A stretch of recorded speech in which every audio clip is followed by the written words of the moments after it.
No audio. Should be on you now. Can you hear now? Yeah? Can you hear Louise now? Yeah. No sound, no sound. Oh, maybe there's a bit of a lag. Oh, yes. Yes. Oh, no sound. Oh, and the advance on yes? Should be? Yes. No sound. Oh. No sound from whom? Oh, it's okay now. Oh, it's okay. Yeah, it's okay now. Yes. Yes? Yes. Both of us? Yes. Yep. Good. Oh, you can hear me, but Andrew's faint. Am I faint? I don't think I should be faint. Is that just comparatively because I'm loud? Yeah. It's horrible not having a monitor in front of me. I can't see. Oh, I think we're okay I now. can't see anything at all. I know, but if you faff with that, then the hour's going to go and that'll be that, won't it? Fair enough. Good. Oh, is your mic on? Is my mic on? Yeah, my mic's on. Yeah. I got sound on my... You're quiet, apparently. Am I quiet? Can you do anything I can increase the about volume. that? There you go. How's that? Is that any better? Is that better for Andrew? Hope so. Hope you can all hear me.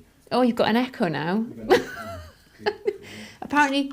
How's that? Oh, is it me? You've been picked up via my mic. Yes, a couple of people are saying.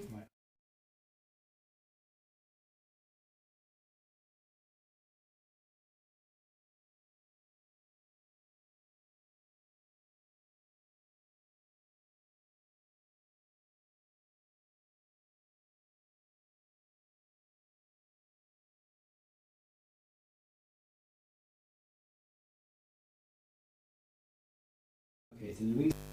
Can you put me back on? Yeah, I've put you back on. I'm taking everything off here, plugging everything back in. Have you got battery in your microphone? Have you turned it on and off? What have you done? I have you plugged into the headphones. Oh. Must we go through this every week? We do it. we took the switcher home because we did our open day, didn't we, last Thursday? So I've had to reset it all up. Yeah, I put the wrong plug in the wrong hole. Oh, there we are. Oh, easily good. Done. There we go. Excellent. Good. Oh, finally got that sorted out. So, what was I going to say?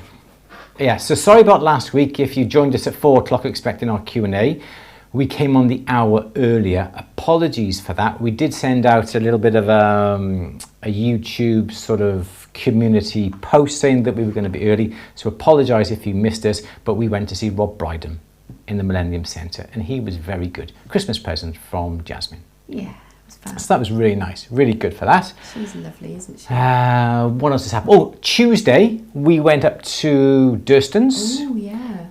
How come I can hardly see Louise? I do like to see you. Oh. Okay. There, that's better. Can I see you now? Yeah, I can see you now. Yeah, so Tuesday we went up to see Matthew Durston. He had his King's Award, apologies for that. Yeah. He had his King's Award, and I brought back Lucinda. She was very obliging. She decided to go in the boot of the car. We brought Lucinda back. That's the 15-to-1 rolling mill, and we're going to be having a play around with that over the next week or so. That was about, I didn't bring much back. The coin ring maker, Matthew hasn't got all the pieces necessary to make it work from start to finish, so he's waiting for those pieces. He said he'd send them on to me later on this week, so I'm just waiting to hear from that. And thank you everybody who joined us for the open day for Fundamental Jewellery Diploma Open Day last Thursday. That's up on YouTube now. You can watch the replay on that. And I know we're going to have another live open day in a couple of weeks' time as well. Over a third of the places now have already been taken because we're restricting numbers to the number of students we're going to be accepting. So just over a third have been filled. So if you're interested in the Jewellery Fundamentals Diploma, go to atthebenchacademy.com. And so all the information is down below in the description here. Anything else, Louise, we need to say? Lots of people saying happy birthday for yesterday. Oh yeah, thank you so much for yes. I forgot it was my birthday. Forgot it was my birthday. I didn't forget my birthday yesterday, but I forgot now it's my birthday yesterday. So thank you all very much for coming on there, wishing me a happy birthday. So who can guess how old I am? Let's have a bit of a quiz. Who can put the right age in the chat? No prizes, I'm afraid. I was going to say what no prizes, just who can be the first one. We'll give you a shout. We'll give you a shout out, won't we, Lou? Give you a shout out. So there we go. That's about it. Anything else we need to say, Lou, before we start? I don't think so. I don't think so. No? It's all good, yeah? No, I don't think so. Good. Excellent. All right, should we start? 25, 21. Oh, Joe! Yes, Joe, you're right. 59. 59. It's the new 40. Oh, well, 35 I was going to say. Never mind. Okay. 43, Judy says. Oh, thank you so much. You've gone up in my estimation. I'm not reading anymore. Just as well I can't see the monitor today then, isn't it? Yeah. Just as well I can't see. Yeah, as old as you act. Well, yeah, enough said, really. Yes. Exactly. Good. I'm glad we've all got that sorted out. All right, should we start? Yes. Because it's 4:10 already. So Louise, wrong one. There we go. Louise, it's 18th of March, one day after saying, no, it's not. Oh, let's start again. So it's the Q&A, 18th of March, 4 p.m. Let's go. Lou. Okay. Check us a question. Louise is saying, hello everyone, hope you had a lovely weekend. Had a very disappointing fair on Saturday, although I did speak to lots of lovely people and gave out a good number of business cards. Well, that's good, isn't it? Yeah. I think some fairs, so it's just luck of the draw sometimes, isn't it? Oh, it's hard. It depends how well the fair's publicised. Yep. The weather has a massive impact. We know that when it's really bad weather, the shop is really quiet. Yeah, absolutely. Yeah, is it the right time of year? Is it the right time of year for people to be buying? I know everyone has birthdays and so forth, but you know it's very seasonal in that respect. But it's just you just cannot guarantee. But if you've made contact, people have been interested, you've given out your cards, they've got access to you through social media, through your email address or website, I think that's still pretty good, isn't it? How do you feel about collecting people's information at these events rather than them collecting your information? Can you do that? You could. Can you collect their email address and put them on a mailing list? Yes, you can. Can you do that? I would advise against having a form which everybody just writes on because you can see everybody else's data, so that's not GDPR compliant. Some people do that, but you mustn't do that. But you could have little, I don't know, just take an email address and say we'll enter you into a monthly draw for something or other, or bi-monthly or biannually. is that every 2 years or every twice a year? Biannually? Yeah. Every 2 years. Oh, maybe a bit more frequently than that. But that might, I don't know, just an idea. Yeah. And then you can market to them. Because but if you've given out your business cards, great. That's yeah. So it's easy to get discounts. But I think it is important also to build up some sort of idea of mailing list. I know with people like Aweber and MailChimp, you can have a basic package that has, I don't know, like 1,000 people on it. And I think a mailing list is really important. You can do your behind the scenes shots, your latest products, latest shows coming up. If the show happens to be in the area, saying, well, thank you for coming by last time. We're here again if you want to come and see us. Because they do say email marketing is still one of the most effective direct marketing, because mind you, I think we get about a 40 to 60% open rate on the shop, the retail side of it, which it's pretty good. Not too bad, is it really? So good. You do need a volume of. Yes. But yeah, because we were we were there a couple of years, 18 months ago, 2 years ago, and we were.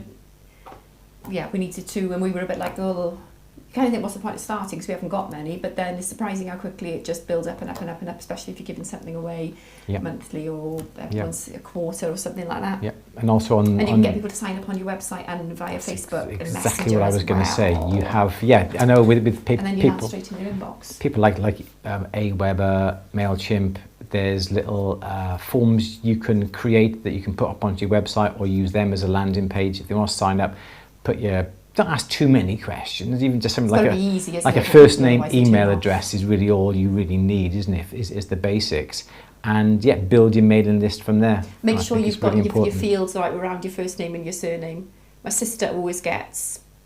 Obviously, I wouldn't have a surname or a last name. I can't remember who sends her emails and it says you feeling lucky and just a surname, and it just sounds like a threat. I can't remember who sends her these emails now, but they always. Anyway, so that's the reason why I would simply just have a first name and nothing else. First name, email address, that's all you know. Then you can personalise it. Hey Billy, we got a nice offer coming this weekend, or hey Graham. Make sure you've got your capitals in place. I know that sounds like a really obvious thing, but when I get emails through and it's got a Louise with a little L, it just. But then that's your fault for inputting it the wrong way. No, not all the time. No. Isn't it? No, sometimes you. Is it? Yeah. Anyway, I'm really going off the point now. Sorry, let's have a question. But well done for your show. Absolutely. It's never wasted, Getting your name, getting your face out there. Yeah, absolutely. Yes. Will it be a hangover session? No, fresh as a daisy. We did have a bottle of pop, but it was between 4 of us, didn't we? So, yes, so it went a long way, unfortunately. Good. Okay. Good. Elizabeth saying, I use solder paste on my D-shaped ring after every time I get done cutting to length. Oh, with my adjustable saw thing, I see what you're doing. Okay. All not good. Okay. Thank you.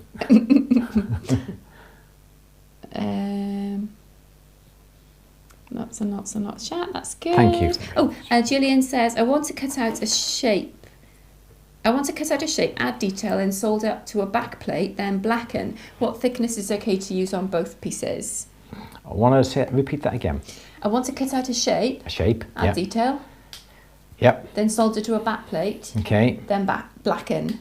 Okay. What thickness is okay to use on both pieces? Okay, so I think the most important part is going to be the back plate because you're going to have a single thickness around it. The majority of it is going to be a single thickness. I would say 0.8 millimeter for a back plate would be substantial enough depending on what size, and then your cutout that you're going to put up onto the back plate could be 0.3, 0.4, half a millimeter, something like that. But it's the important part is the back plates. The back plate obviously is going to have, there's your back plate and here is your emblem you're going to put on top. So the majority is going to be the back plate, and that has to be thick enough to withstand the wear. Your little cutout that you're making here, it doesn't matter what thickness that is really, so don't go too thick because you're going to find that you're going to be wasting too much metal. But around about 0.4, 0.5 millimeters for that is going to be great. 0.8 for the back plate. I think that should be fine. Yes, this might make you a bit frothy, this question. But it's a good question. David is saying, question reading about Art Deco Van Cleef and our pals reading the mystery setting or invisible setting, which allowed gems to be mounted in such a way that no metal is showing. How is this done? Okay. You don't like it, do you? We don't like invisible settings, no. They are set using special stones. The special stones have lasered grooves in them. You always see these types of rings come in from abroad, and usually it is something like you've got what looks like a square stone, but it's actually made up of, say, 9 smaller stones. And the reason why they do this is because if this measures 6 millimeter, for argument's sake, and that measures 6 millimeter, okay? So to buy a princess cut, radiant cut 6x6 is going to cost you thousands, okay, for one stone. But if you can create the look of a 6x6 using smaller little diamonds, so they're going to be 2mm.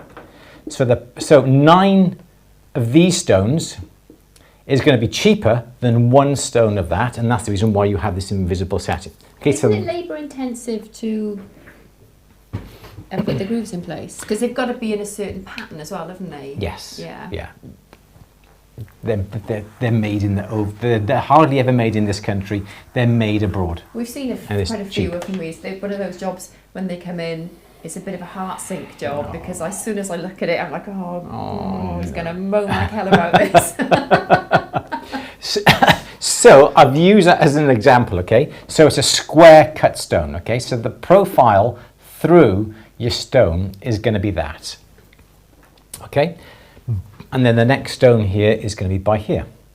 Okay, so this basically is how the stones are laid out. So now you're looking, well, there's no visible metal viewed from the top here holding these stones in place. So what they do is they put a little groove on each or along the girdle. Okay, so you've got that. So you've got your square stone here, okay, so there's your stone here, like that. And what you'll find is that along this edge, the girdle, there's the groove. Okay, so that's a little groove, and that's the groove up there. Okay, and now, you can see now where these stones touch, you've got this little rail here. And what they do, they produce these types of settings with a vertical underneath, like that. Okay, so the vertical comes up like that, and there's like a little rail like this. Okay, and there's something on this side that will do that. And I'm just going to use 2 for an example. Okay, so you've got that sort of effect. Okay, so now all they got to do is slide the stones in on these rails. So then that comes in like that, that comes in like that. Okay, so that's basically what you've got. So the stones are slid in on these rails, and that is how the stones stay in, because from up above you can't see these screws. These are like 1/4 millimeter. These are tiny, and that is then how you don't see, looking down on top, any visible, because they're attached by this little T-piece that goes underneath and so forth. And that's how the invisible settings are done. The problem now is that should one of these stones come out and get lost, you have to then try and get from your diamond dealer another stone of the same size, and then also get them to laser the grooves down the edges of the stone in the right place to be able to put it into place. And usually they come out because these little rails that are minute, okay, these rails will sometimes come off and snap off, which will cause the diamonds to come out. So there's not an awful lot you can do. A lot of people will come along and put a little bit of glue here and put the diamond in place, so the glue sets, so the glue goes in, and that will hold the stone in place that way. It's not the best idea. You should try and repair these, but they are so delicate, they are so awkward to repair. And that is how invisible settings are put together. It's a simple idea, but it is very technical, very technical. And if you look at certain other types of settings where there are round stones, it's slightly different, but based upon the same idea. And there we go, and that is how it's done. Yes, Lou. Okay, Start is saying, I purchased Techniques muslin wheels. They recommended using the hard mop for final polish and soft mop on pre-polish. Isn't this wrong, and shouldn't it be the other way around? Ideally, yes. The harder the mop, the more abrasive, the harsher it's going to be. So yes, I would say the harder, the coarser the mop you use with pre-polish, and the lighter, the fluffier the mop, use them with a high finish like a rouge. I would think that would be the wrong way around. There may be something in it, I don't know, but I would say that is the wrong way around, yes. Try it and see. Definitely. Oh, can I show you Sarah's question. Yes. She emailed me. Yes, you may. If I can, sorry. Yes.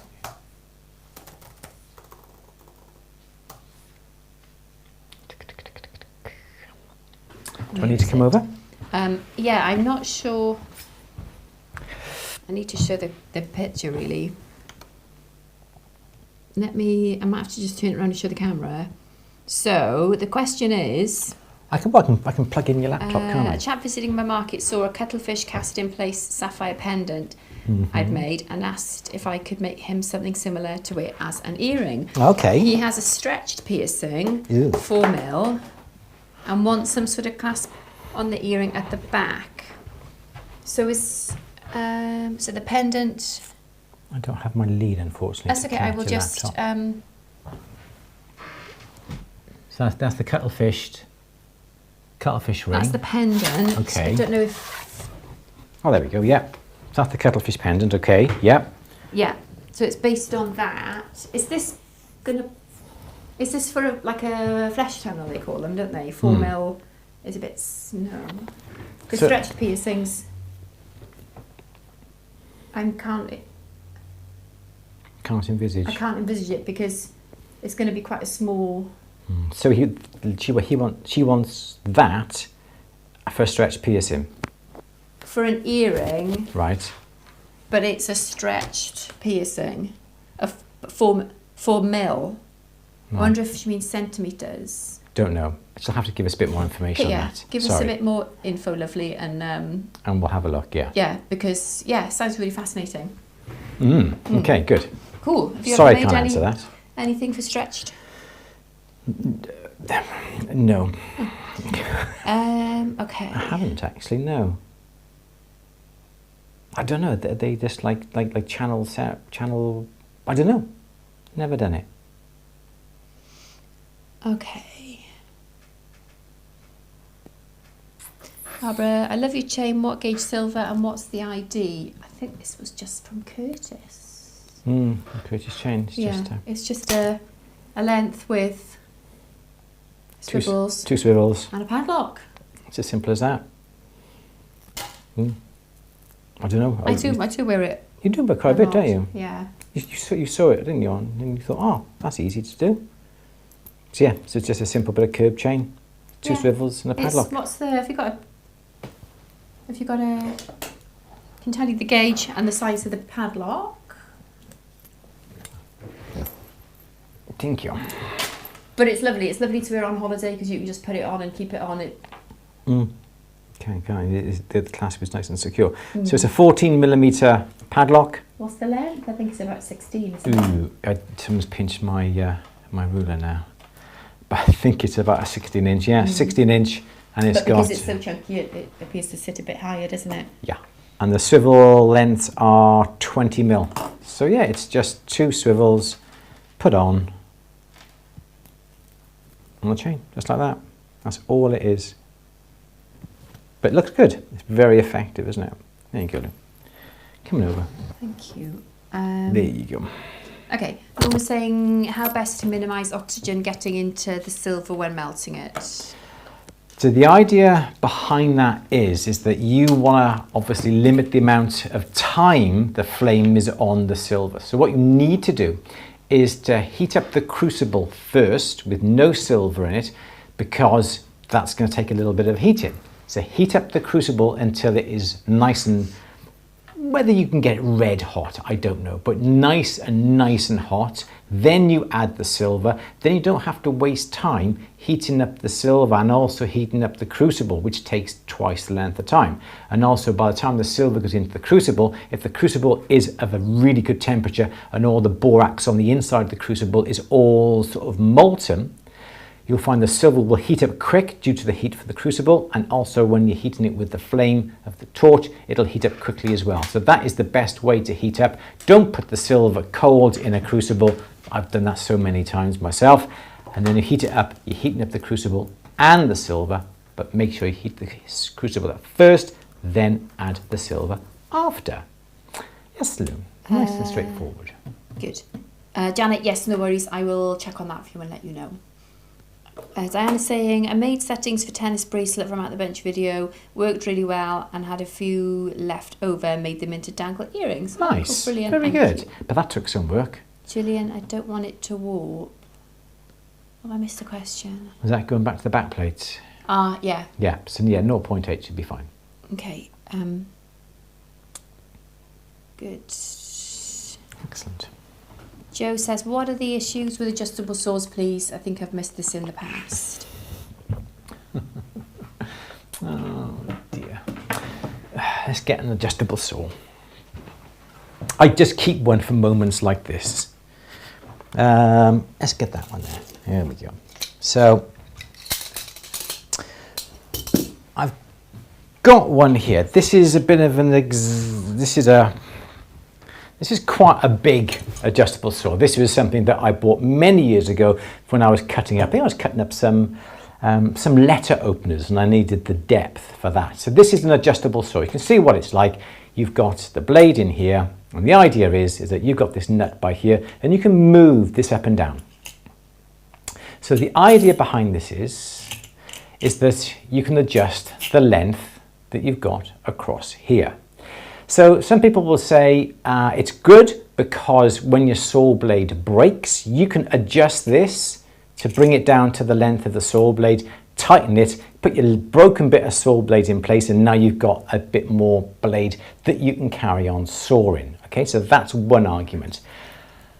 I think that's the only argument, to be honest, about this. So I don't like to, there's several reasons why I don't prefer adjustable saws. I will always go for a fixed frame. Okay, so that is a fixed frame, nothing to mess around with. Okay, the adjustable saws are a little bit heavier because you've obviously got the extra amount of metal that comes down here, and also you've got this extra bit and the nut as well. It's not an awful lot of extra weight, but it does add weight to the frame. If your saw blade breaks for some reason, there's obviously a problem with the blade.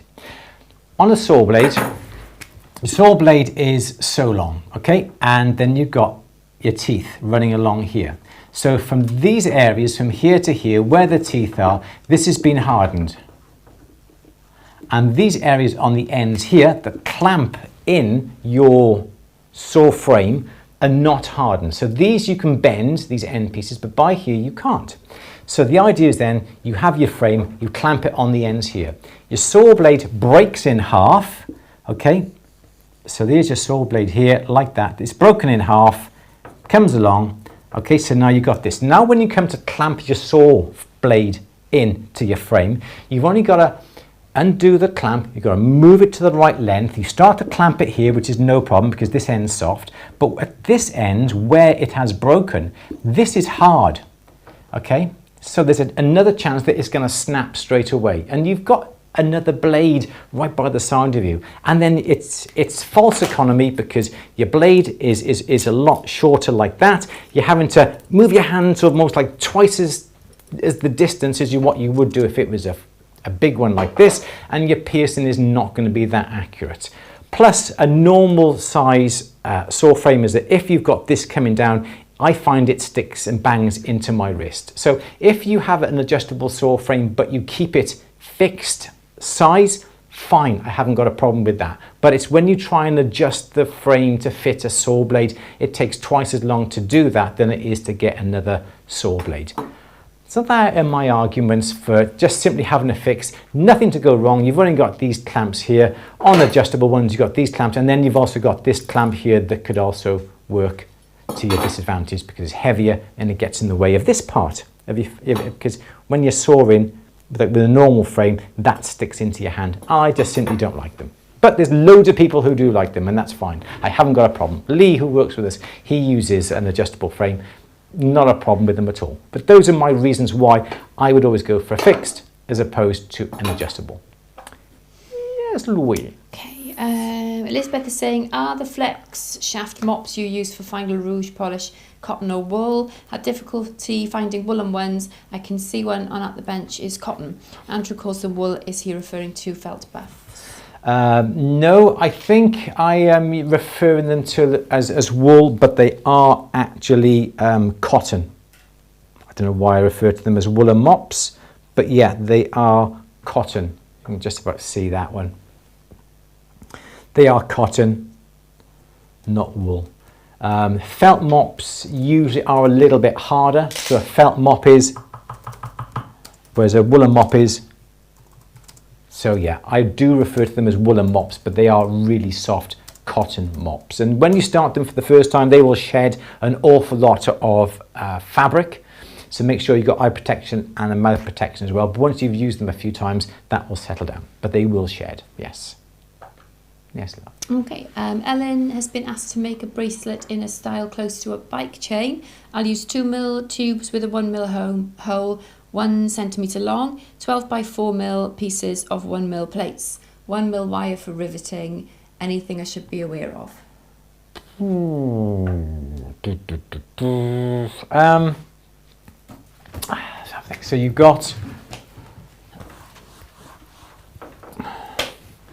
So you've got, like that there, and you should have a number of those, haven't you? So they go that way, and then that way, that way. Tubing goes in here, pin goes in here, out to the other side. I think perhaps before you put the pins through, I would put a flat head on the one side. Use your vise here, put the wire in here so the wire sticks up like that, and then get something like perhaps a cross pane hammer to hammer this end to mushroom this head down a little bit to start off with. So then all you got to do then is push that through and then rivet on the other side. So that would be a little tip I think that you could do that would help quite a bit. I can't think really of anything else to do. Obviously these distances where this tubing goes through, don't have it too big, perhaps 5mm that goes in between, something like that. I think you've got it all there, and then you've got to think about then how you're going to have a clasp on it as well. So think about how you're going to have a clasp. You could have something like a fold over clasp that would come over and fold onto it and click down behind one of the tubes, something like that. You could do that with it. But yeah, I'd love to see that actually. I'd absolutely love to see you make it. Very repetitive. So yeah, I can't think of anything else. I think you've got it all smashed there and then, yes. Brilliant. Brilliant. Love it. Okay. Yes, Liv, yeah. Foo Bar is saying, all the time I'm doing pavé setting, most challenging is markup. How can I minimise accommodating errors when I need to mark up places for many stones? Oh, a lot of people will use a beading tool. If you're setting small stones, they will use a little beading tool and push the beading tool down into the areas where you are going to be setting the stones. So I think the best thing to do then would be to start off with your larger stones, and say we have got, say, a circle and you want to pavé set that. I think I would start with the center, because your eye is going to see the center. You would start off with perhaps one stone here, and then perhaps you would then go out with equal size stones all the way around, and then you then would perhaps fill in equal sized by here. So I think you'd fill in the obvious areas, and now you've got these areas here. If you kept with the same size stones, the next stone that would go in here, you're going to have a bit of a gap. But if you're having different size stones, you could perhaps come along with slightly smaller stone and a smaller stone here that then would fit in. So it depends on whether you're using uniform stones over the whole thing, or if you're using slightly smaller ones. And the smaller ones then would fill in the gaps in between your big stones. So if you were looking at even amount of stones, you then would have to work out roughly, perhaps you would take them a little bit wider to have a bit of a gap in between each stone. So when you come to put the next one along, you could have a bit of a gap and then a bit of a gap, and then the next one then would go here. So now you should have even amount of gaps. If you have got different size stones, you can fit them in and have them a lot closer. But you've really got to think about how you're actually going to be putting these stones into place if they're even sizes. And perhaps trying to get it even this way, it may work, it may not work. But it all depends on what sort of stones you're using. I find that if you're using even size stones, you're going to have to leave gaps in between the stones. If you're not using even sized stones and you're using stones of different sizes, well then the stones can come closer together because you don't have to take into account areas where the stones are going to go, if that makes sense. So I would always start from the center and work out. So you'd usually have, you'd usually lay out, usually find the center, so that would be a center stone. Then you're going to have 6, so you'd have to lay out roughly sort of that area. So then you've got 6, you've got with that one, that one, that one. No, it's 4, isn't it? But anyway, I think it's 6. You'd have 6, sorry. You'd have 6 here. There, there, there, there. So 6 would make it nice and even. But when you come to do these stones here, they may not all fit. Do you know what I mean? So you lay it out that way, do 6, and then perhaps do 8s, and then lay them out as you go around. Hard to explain without actually showing you, but that's the way I would look at it. Different ways if you've got different size uniform stones or you've got stones of different sizes. Yes, Lemmy. Okay, Stephen is saying, does excessive pickling ruin metal, and is a roller needed to reduce the forging? Some people will say by leaving work in the acid or the safety pickle, it actually affects the solder. Some people say don't keep putting it into the acid all the time because it will reduce the strength of the solder. I suppose yes, if you leave something in the pickle overnight, there is a chance that it will weaken the solder joint. So obviously be careful, take the pickle out, the piece out of the pickle when it's done, and not leave it in there too long. Sometimes if you do quench it too many times directly from soldering it into the pickle, you sometimes will find that the fracture will, the sudden cooling down of the piece will fracture the joint. So yeah, you've got to take care and not leave it in there overnight. You can hammer things. You don't have to have a rolling mill. You can use a steel block, and then you could use a nice flat-faced hammer to hammer the metal and to forge it. Hold on to it with something like a pair of parallel pliers, and you should be able to hammer and forge a piece. You don't necessarily need a rolling mill, but you really do need a rolling mill, if that makes any sense. Yes, Liv.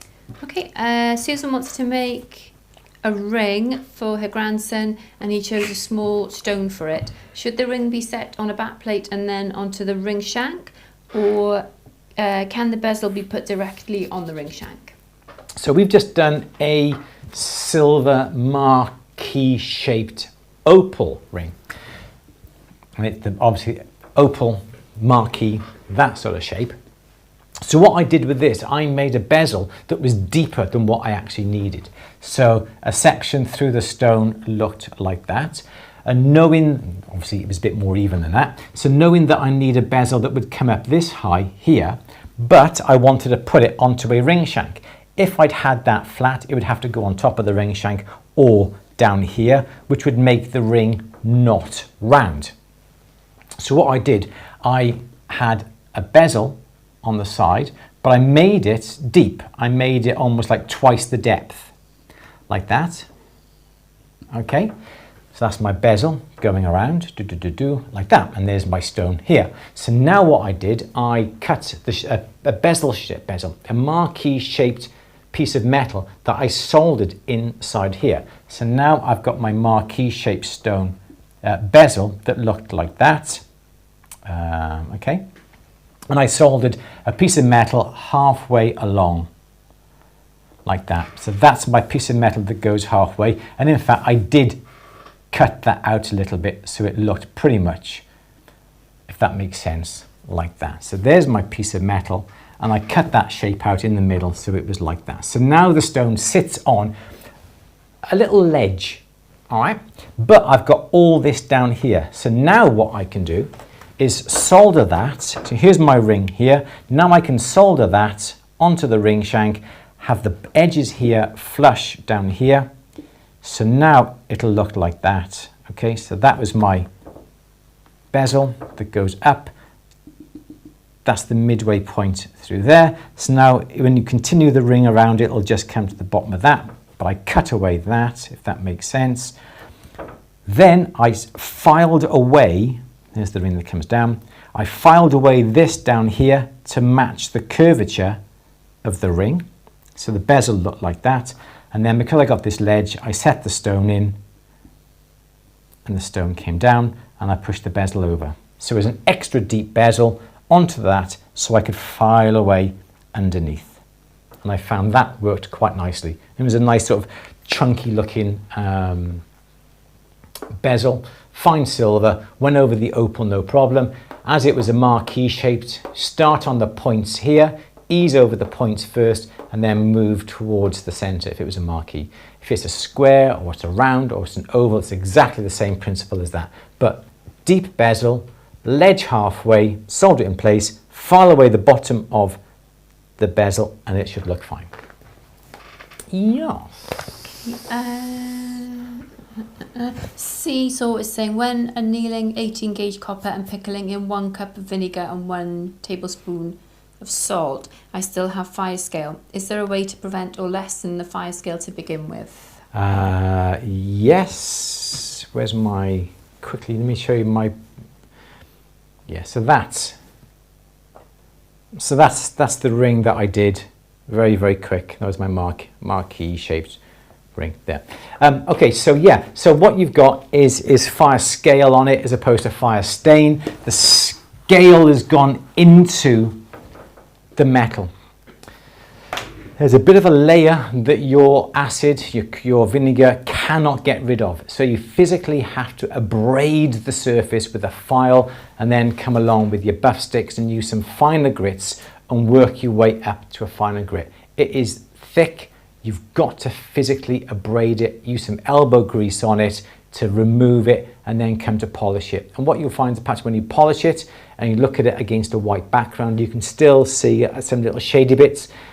So you have to go back, refile it, rebuff it, repolish it to get rid of it. But if you can solder and put the flame on it for those minimal amount of time, that is the best thing to do, or coat the surface with some sort of barrier like a flux or fire scoff to stop the actual oxygen of the flame hitting the silver. You should be fine. Okay, Luna. Bless you. Okay. Yeah. Okay, yes, Lou. Okay, Sandra's saying, the oxygen knob on my Smith's little torch seems a little loose and sometimes adjusts slightly on its own while soldering. Is there something I can do to add some friction to the knob's threading? Oh gosh, I know that we did have a Smith's little torch that was really loose. It was nice when you tightened it, but as soon as you loosened it, you could just literally just move it with your finger. It was that loose. I didn't do anything to it. I just replaced it with a brand new torch. The torches aren't that expensive. I don't think you can buy the valves separately, but as it is something like a torch that in theory is dangerous if you try and have a go and play with it yourself, I would simply put it to one side, throw it away, get yourself a new handle, reconnect the hoses up to it and start with a brand new one. And then you'll find it'll be a lot easier. I wouldn't chance playing around. Like these little torches here, people say, yeah, you can replace the valves in the bottom. To be honest, I value my health, I value my hands, I value my hair, everything, because if something goes wrong and you've been playing around with these types of tools, it's not worth it. Play around with your pliers, alter the pliers, smooth the edges, polish the jaws, whatever you want to do, but I don't think a torch should be played with. So personally, I would just replace it. What say you, Lou, with that? Yeah, definitely. Yeah? Wouldn't mess around with it. Yes. Not with it. Exactly. And they're not that expensive. Yes, Okay. sorry. Yeah. But David is saying, when pavé setting, is the beading tool used for setting out of the same tool as used to make a beaded edge, or is one pointed and one concave? Yes, they are. Yeah, the idea was if you have a large beading tool, the tip is like this, isn't it? That's the tip.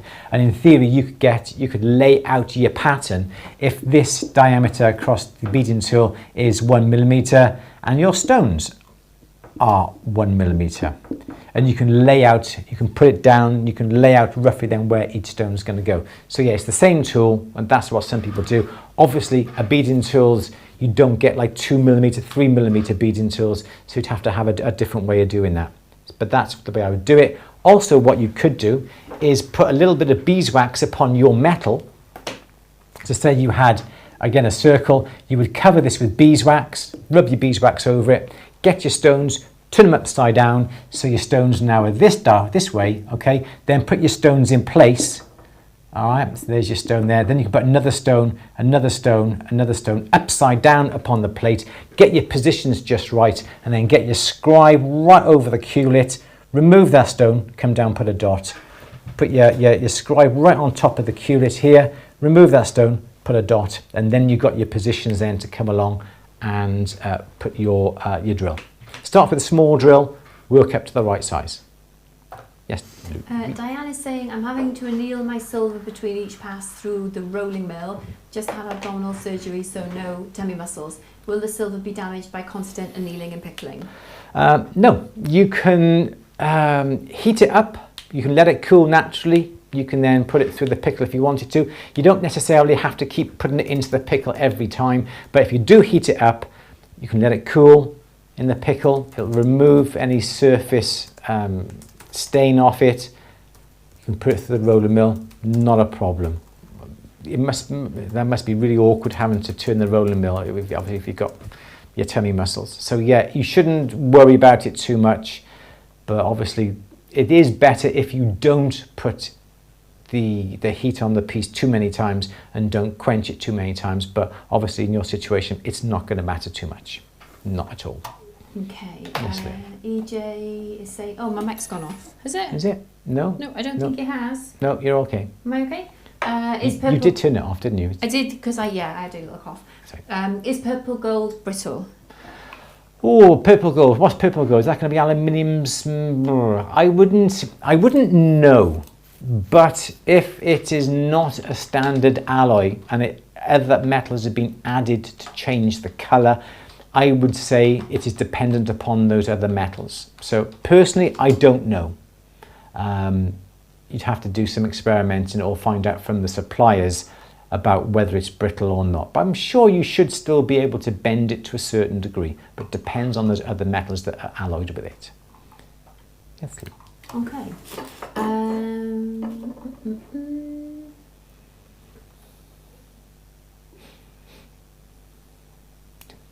Norma's saying, is there any special treatment required to prepare silver for gold plating to create a vermeil jewellery piece? Okay, so vermeil, you've got to have a certain thickness to be able to call it that. Okay, obviously, is it 2 to 3 microns thick?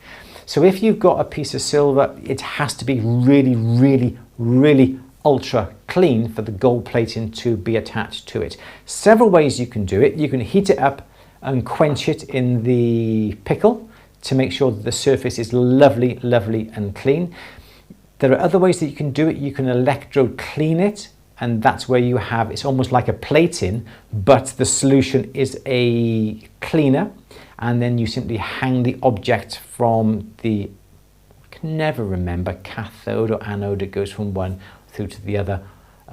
But yeah, you hang it from it, and the cleaning action will get rid of any grease off the surface. You then will put that into some distilled water, then you can go and plate it. Some people will have acid baths and put it into an electrode cleaner, and then distilled water, and then an acid bath, then distilled water, and then plate it. But you do have to make sure that the metal is perfectly clean, because if there's anything on it, any dirt, any dust, any fingerprints, any grease, it's not going to plate. So with our plater downstairs, we have the Yentner RM01. It's a room temperature plating. We have an electro cleaning solution. So again, you hang it from the rack, put it into the solution. It bubbles, it gets rid of all grease from it. We take it out, dip it in distilled water. Then we would either rhodium plate it, or then we would gold plate it from there. And then after it comes out of those baths, distilled water again, and then you should be fine with that. But yes, spotlessly clean, definitely. Or you could even just use a gold plating solution with like a car battery or like a 9-volt battery, and you can do exactly the same thing with the same plating solutions. Yes, Lou. Polo has just said regarding Sandra's problem with the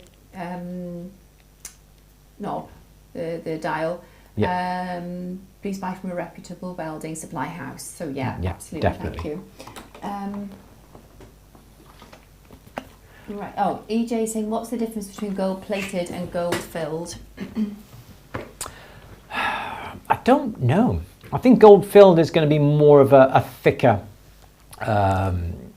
type of gold. We have things like rolled gold over here. So a gold plating is going to be your main body, and then the plating is a microscopic layer on top of that.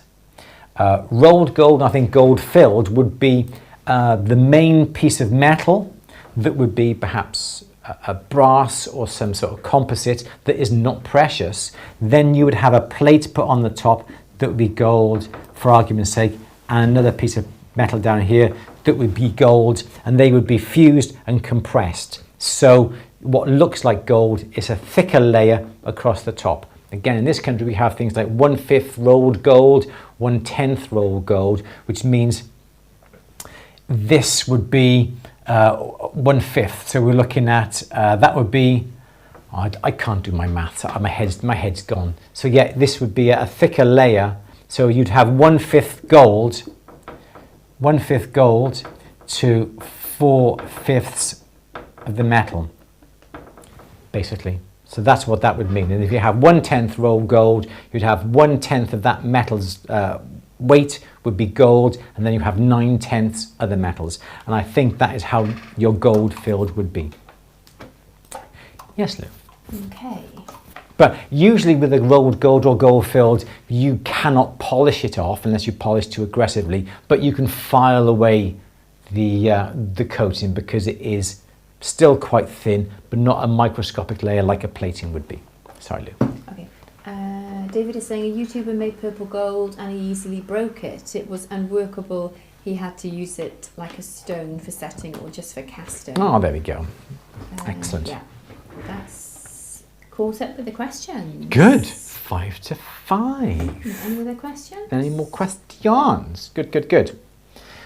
Good. Yes, so anybody who is watching, don't forget we have our At the Bench Academy, At the Bench Academy. And we are running a diploma this year, starting 9th of September. If you're interested, go to atthebenchacademy.com and have a look at all the information there. We've done an open day. It's on YouTube, so you can go and check that out as well. We did that last Thursday. We've edited that, took out all my ramblings, my waffling, and you can go and watch that. That's on YouTube. So just search for At the Bench or Andrew Berry Diploma, and you should be able to find that. Okay, anything? Oh, tell you what, Louise has been playing with your jewel tool, haven't you, Lou? What have you been doing today, Lou, with your jewel tool? I've been cutting up bits of bone china, broken bone china. Nice. Yeah, that's it really. Okay, we sort of inherited a bone china tea service, like with 12 cups, plates, saucers, side plates, bowls, side bowls, like a tureen, like a plates, dishes, salt, pepper, but there was a couple of plates that were broken, weren't there? Unfortunately so, yeah. Yeah, so you used your jewel tool with the saw to cut those little fragments and used the, what did you use on them? What was it? What did you use to round them? I used a diamond wheel, but it was a little bit abrasive. Yeah. And I found, obviously the coarser the wheel, it's going to flake the china. Okay. You obviously don't want that on either side, particularly not the front, because it's the glazes and the colours that you want to retain. So obviously you need egg protection anyway, but it's even more important when little bits are flying, which they were. But with the slightly less coarser diamonds, it did get quite a nice smooth edge. So a little bit more work to do on them, but yeah. So you cut up the emblems, not the emblems, the roses. On the desk there, but nice. Yeah. And what are you going to do with them? No idea, yeah. I don't know. Not to have a thing. But yeah, they do look good, don't they? Be nice to, you say. They were just smashed, weren't they? And I put them in the bin and I thought, oh, let's do something with them. Yeah, it seemed a shame. So I thought, I wonder if I can cut them up on my jewel tool. So I did. Excellent. Yeah. I like it. Yeah, I mean, you look quite stylish in your glasses. Don't forget anything like that. Eye protection. Absolutely. Mouth protection. I did have my mask and gloves. Yeah, everything and gloves that you as could possibly have, I was wearing. Let's have it. I think I may even have it on here. Let's have a look, see where we are. Let me show you guys now. Where are you, Louise? So yeah, like cabochons, Claire. That was the idea. There we go. But they're, So they're not very look at regular. that. So there's Louise there, and you had your. That's quite a few, Louise. Here we go. So yeah, these the dual tool. And you had that. Had gloves on because it was like shards and splintering, wasn't it? Yeah, I went on the dual tool community page, and somebody there recommended protective gloves. Yeah. So they were as well, didn't they? yeah. Harder to hold, obviously. Yeah. No, I found it okay. Yeah. Yeah. That was that. So you did that, which looked really, really good.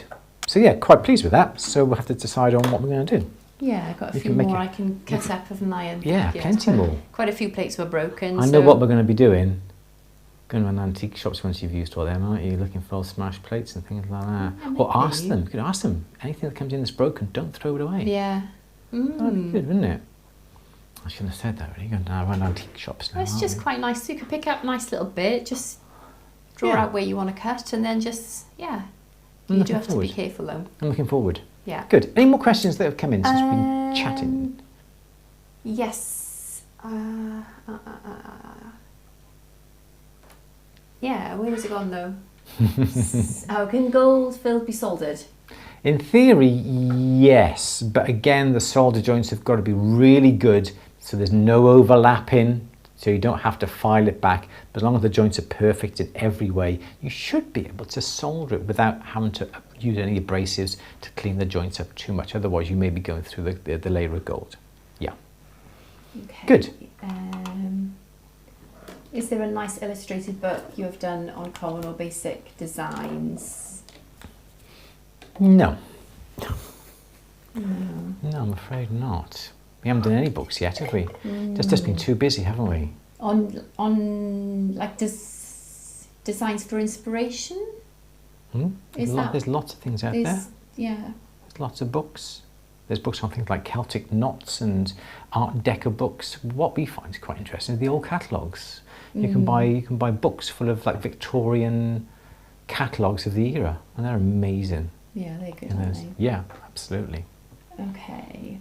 Should we finish there then? It's 5 o'clock. Well, we came on a bit late, didn't we? Okay. Best Actor is saying, how are seed pearls mounted on old/antique rings? You know, when the tiny pearls are surround a central gem. Usually, they're half. So again, they're half pearls like that, and usually the holes that they're set into are blind holes.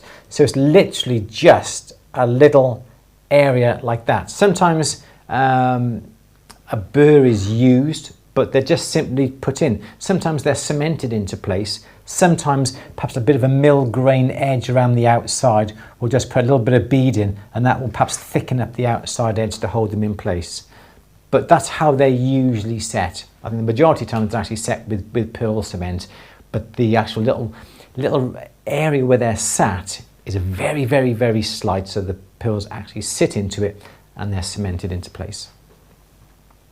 That's about it, isn't it? I think so. Excellent. Did you try to cast the broken bone, Shannon? No. Good. I don't think it would stand up to the heat, I don't think. SD is looking forward to the workshop next week. Good. Oh yeah, hammer hand pieces. Yeah. Yes. Okay. So next Monday is a workshop. So we won't be here for the usual Q&A. The workshop will start at 2 o'clock. We're going to be looking all about hammer hand pieces. What are they all about? What models are available? And what can you do with them? So that'll be next Monday.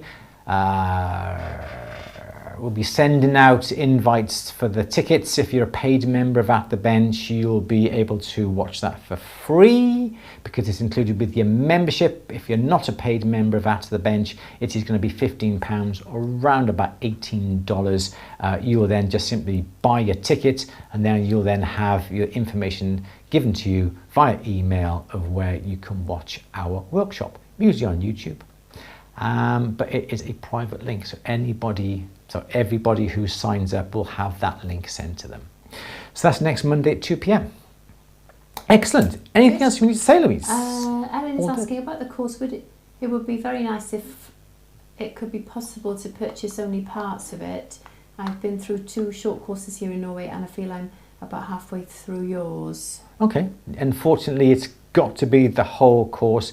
We're not selling individual sections of that. But if you wanted to join At The Bench, atthebench.com, you can join for a month or join for a year, and then you've got access to all the films upon that. These diploma films are not repeated anywhere else. We have filmed the content for the diploma purely for the diploma. None of the projects that are in the diploma are repeated on At The Bench. We've made sure they're going to be completely separate. So you're more than welcome to join At The Bench, and then you can then look at the films and the techniques that you don't know about, that you want practice on. You're more than welcome to do that, or carry on with your lessons and join us next year for the more advanced diploma, and you should be able to join them with no problems at all. Good. Okay. What is the oxygen to acetylene ratio for oxyacetylene soldering? Terry said I will join. Yay! Yay! Well done. Thank you, Thank you, Terry. I don't know with acetylene. I don't know the bar pressures. Unfortunately, we do have the gauges on our tanks. I just simply turn the oxygen at full. I just have the one tip for my propane, which is number 5 or number 6, and then I adjust the pressure of the propane usually to reflect that so that the oxygen doesn't blow out the flame. So unfortunately, I got no experience with acetylene at all. We don't use it usually here in the UK. It's all propane. Good. Okay, good. And there we shall leave you. So everyone, thank you all for joining us today. Really do appreciate it. Thank you for all the questions. We caught up with all the questions, which is really nice. Thank you very much for that. Keep an eye on more social media posts coming this week. Perhaps get Louise onto doing some bezel setting with your bone china. Looking forward to that. Yeah. Excellent. So everyone, enjoy the rest of your week. We'll be here next Monday for a workshop at 2 p.m. on hammer action hammer pieces. Anything else you want to say, Louise? No, I don't think so. Okay then, say goodbye. Bye. Bye. Everyone, take care. We'll see you very soon. Bye-bye.